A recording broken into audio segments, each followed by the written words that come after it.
Hello my friend, చూడండి chapati beetroot chapati అయితే రౌండ్గా రాలేదు, కానీ మనం మగోళం కదా రౌండ్గా అయితే రాలేదు. ట్రై చేద్దాం డైలీ.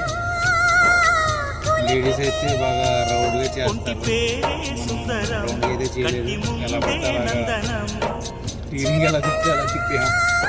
సో చపాతీ తింటున్నాను, మీరు కూడా ట్రై చేయండి. ఎందుకంటే బయటికి వెళ్తుంటే నాన్ వెజ్ తినాలి ఇది తినాలని ఖాళీగా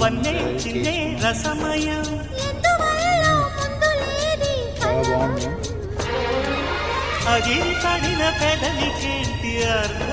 బీట్రూట్ ఆరిజిన్ మంచిది, చాలా బాగుంది. మీరు కూడా ట్రై చేయండి.